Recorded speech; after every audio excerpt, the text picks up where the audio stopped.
I really enjoy the simplicity. Like, it's easy. I don't have to worry about like buying furniture, a yard to maintain, and stuff like that. You know, being younger and owning something that is ours and we could make it our own, and it was a doable process for anybody else who wants to follow in those footsteps. Like, it's totally possible. What I enjoy the most about living tiny is the closeness. Not only the space that we have in here, but also the community. There are like 3 different outdoor cats. Everybody takes care of the cats. Yeah, one of them is my friend down the street, and she's like, hey, can you take a peek at my cat, make sure they're okay? I think it's the closeness for me, where it's not only just the neighbors, but within the tiny home here, it's like, you can't get away from me.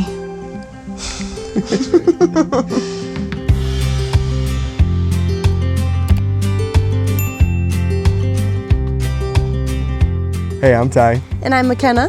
This is our tiny home. And we are in Island Cove in Durango, Colorado. We've been living in this house for about 1.5 years now, and it is the first house that we've owned. The house was built in 2019 by a private builder. He sold it to the person that we bought it from, so we were the 3rd owners of the house. It is a 22x9 trailer and custom built. Our tiny home is located in Island Cove. The lot rent is $690 a month, and that includes all utilities excluding electric, but includes trash. On the outside of the house, we have the deck that was already built, and then we have exterior storage. So we have a shed that we call the garage, and then we have cabinets on the front of the house that we can lock up where we keep ski gear and other stuff. In some of our storage, we like to keep a lot of our clothes, in which we switch out per season. All right, let's go look at the inside.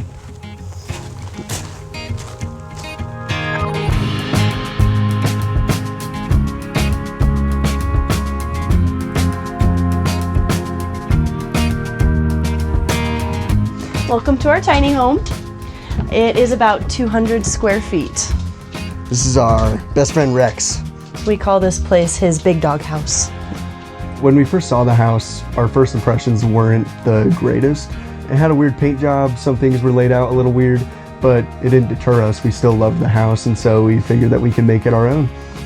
To renovate the house, mostly it was painting. It had a pretty interesting paint job. There was a big tropical mural along this wall and along the ceiling, and a lot of the trim was a weird color. A lot of the wood was stained with weird stuff, and so we just came in, we painted mostly, and had to fix some of the wood and do minor things like that. This feels like my dream house, almost. Like dream tiny house. We were going for a rustic cabin, and I believe we've accomplished that so far. Starting behind me is going to be the space that we use the most often.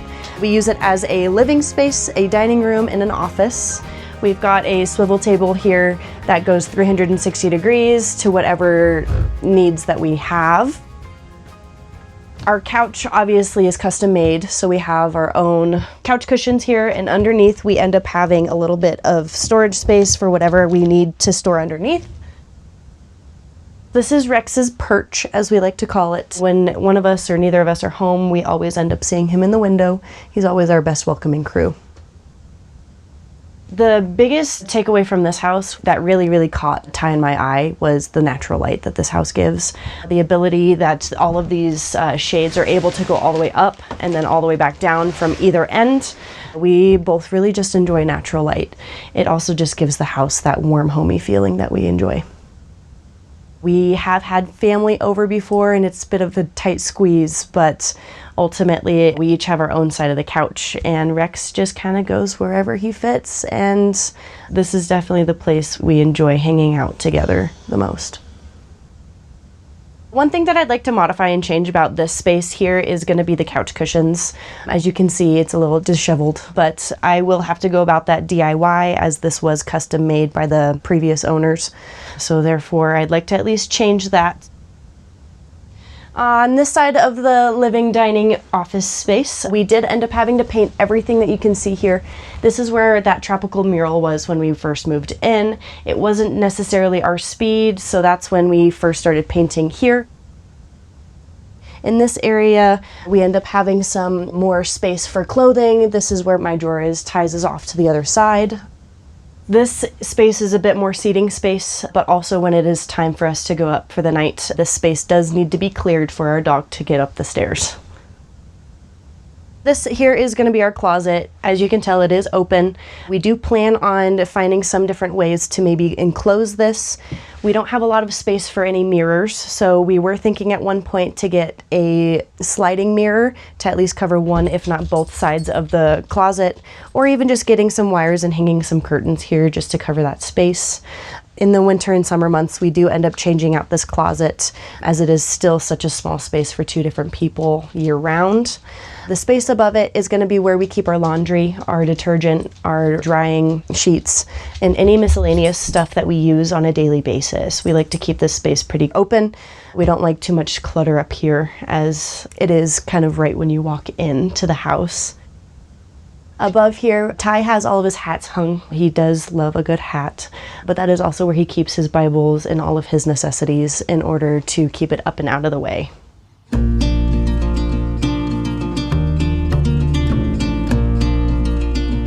I'm from a little town in Denver called Broomfield. I am the oldest of technically 7 kids, so I grew up in a big modern family.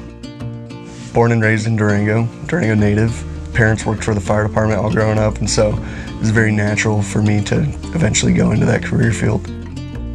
So we met 4 years, I don't know. December of 2022. December of 22, yeah. So we met then on Tinder. We lived separate for about 1.5 years, and then together we bought the tiny house and recently got engaged. I think going tiny was my idea. So growing up in high school, I always loved the minimalist lifestyle, and I was really into watching van life videos and thought that was a really attractive lifestyle. And Durango, it's a beautiful town, but it's also really expensive, and it's a booming community. A lot of people are coming in here, and pretty developed families, people who are looking to retire or settle down are moving here, and so our housing market has gotten a little more expensive. I just love the idea of living minimalistic, living small for a while. I saw it as a way to get a good stepping stone in housing in Durango, and then on the other hand, it was totally suiting for my lifestyle. I wanted just simple, minimalist. When he ultimately asked me to go tiny, I think I was just up for it because it was one of those new modern ideas. At the time when he asked me, I was living in a studio apartment already, and he had been hanging out with me almost every single night anyways, and so we just kind of had that thought of we could make it work. The only difference was we wouldn't have to share walls with anybody. So I think from the start I was just ready to do it, and that's when I started watching some of those documentaries about it to get to know it more. I had a lot of stuff. I felt that was the only thing I couldn't wrap my head around, was being able to get rid of all the stuff that I had. So that was probably my biggest issue with moving tiny, but it worked out, and it's taught me right. it's taught me to not have a clothing addiction.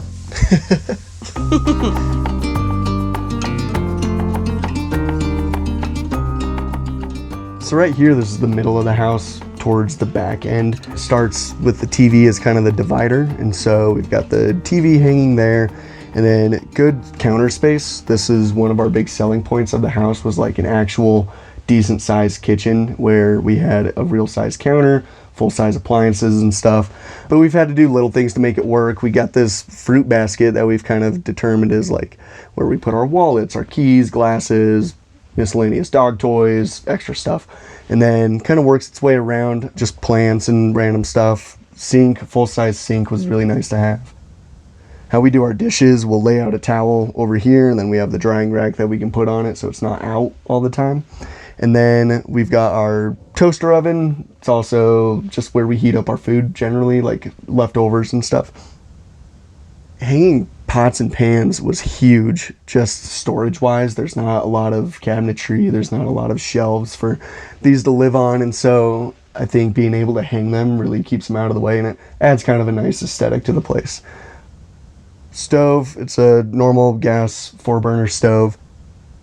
Down beneath in these cabinets, this is generally our cleaning stuff, and then underneath here is kind of like a miscellaneous pantry.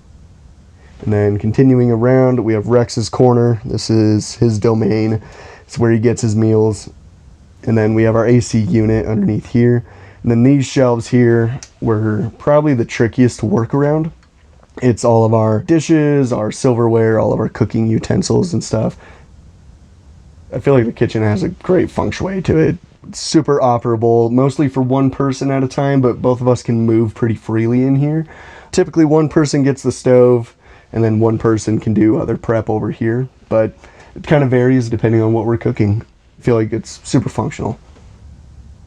Creating healthy habits is a big part of our simple living goals here at our tiny homestead. That's why I'm so happy to have found Super Greens by Live It Up, one of the simplest and most impactful things I do every day to feel my best. This powder is a unique blend of over 20 superfoods, organic vegetables, and probiotics that support digestive health and more consistent energy. That means less bloat and no crash. That's thanks to its all-natural magic. It's sugar-free, caffeine-free, and basically bad stuff free. Unlike other greens powders I've tried before, it has a refreshing taste, which is a huge plus for me. It fits seamlessly into my established morning routine of movement and hydration. That's the kind of mindful habit stacking that leads to huge health benefits. I feel really good about recommending it to you because it's designed by nutritionists and thoroughly tested for quality. Try Super Greens today and save 15% off your first order with code Alexis15. Scan the QR code on the screen or click the link in the description and enjoy free shipping plus a 30-day money-back guarantee.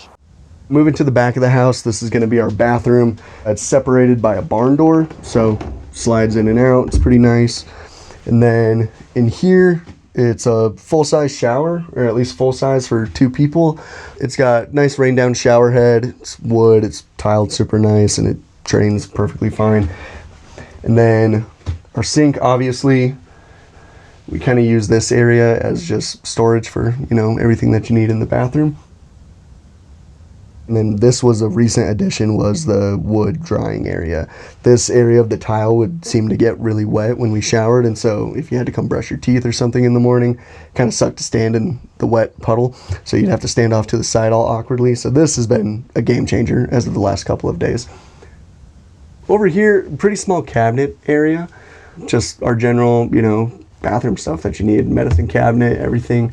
Most of it's exposed that we use on the day-to-day. And then the only thing that I had to add was the additional mirror. And so when we first moved in, all we had was this mirror up here. It's small, maybe 10 by 8. And so I wanted this in here, and I had this from my old house. And so it's cool, it adds to the aesthetic. It's got a shelf on it, and it is an additional mirror. I think the bathroom was probably the one of the spaces that we were the most content with. Like, this was totally maneuverable for us. It was a good size. We don't really feel crammed in here. The only thing is kind of one person can use it at a time. So if someone's showering, the other person can't get ready in here, or McKenna can't do makeup or anything like that with these mirrors in here. But it's all easy to work around. It's not super difficult. We are going to go ahead and check out the loft. All right, so this is going to be our loft. This is where we sleep each night. This is where Rex likes to hang out right on the edge and watch us watch TV. We've got his bed up here because he's more than welcome to join us. This is our bed and where we sleep.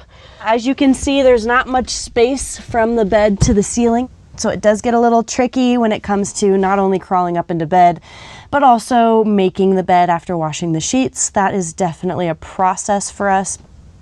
Regardless of the small space, we were able to fit a king-size bed with a mattress topper on top of it. So yes, it might be a little bit of a big bed for a small space, but we made it work, and we just have to mind our heads. We do have 3 windows on each side with those same blinds that we have downstairs. So we really do utilize those. We have lights on either end of the room, just in case if we already clean up downstairs, move up here. We've got a couple of shelves actually behind our bed here, and this is where we like to keep any extra bedding, any pillowcases. I like to keep some of my hobbies back here, including crochet bags. One thing that we did have to do for this loft was place down just kind of a runner rug for our knees, as it's not the nicest thing on your knees when you crawl up right up into bed and place those knees right on the hardwood floor. We really love our loft up here. One of the big selling points for this area was our skylight right above half of the bed. We, again, love natural lighting. We love to wake up to it. It's just been a really easy space to utilize. I mean, all we do up here is sleep. There are definitely challenges. We've kind of come up with our own systems, and communication is definitely necessary. It's not that difficult. You just have to move around each other, understand where each of us mainly will go. Like, we have our own spots of the couch, our own parts of the closet, and it hasn't been that tricky. It's like coming from the studio to here wasn't much of a difference. Yeah, you kind of enter a flow state of like moving around each other. We can bicker with each other and then we're stuck in a 300 square foot house together, so we gotta figure it out. Kind of gotta figure it out quickly.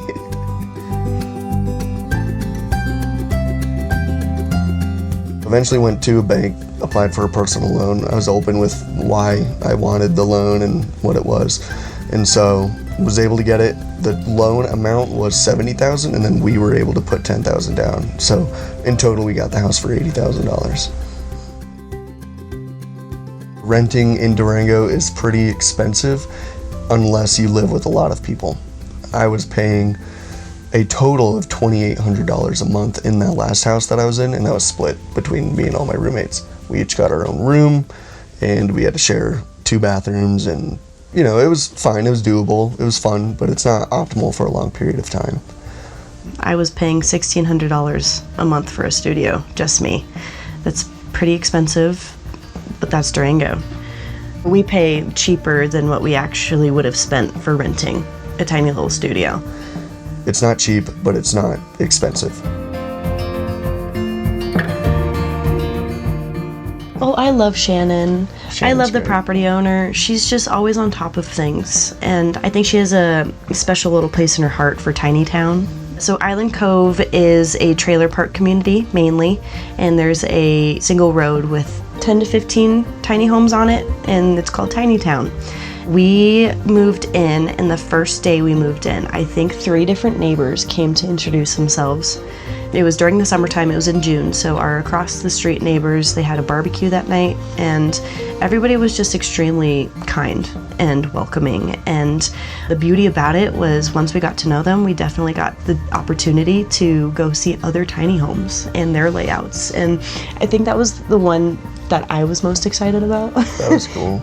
Because figure out what works, what doesn't work. What works and what doesn't, and it gave us ideas of how maybe we could organize our space here. I love being in Island Cove, not just for the access and the closeness, but like McKenna said, it's like a little community here. I walk Rex around the neighborhood, and people have gotten to know him, people have gotten to know me. I'll stop and talk to, you know, my favorite neighbor, John, who lives down by the river. Yeah, it's just good people, it's a good area. It's really interesting growing up in Durango. This trailer park wasn't always like this. It used to be the place like, hey, don't go ride your bike down in there. You stay away from there. And now I think it's funny that I'm living here. And so I think that's can be attested to just good ownership and caring for what you own. Thanks for stopping by Tiny House Expedition. I'm Alexis. And I'm Christian, and this is our DIY tiny house on our homestead in Oregon. Looking for more tiny inspiration? Watch these videos. But if you're looking for something specific, visit our channel homepage to browse tiny homes by category. And don't forget to subscribe. Hope to see you soon.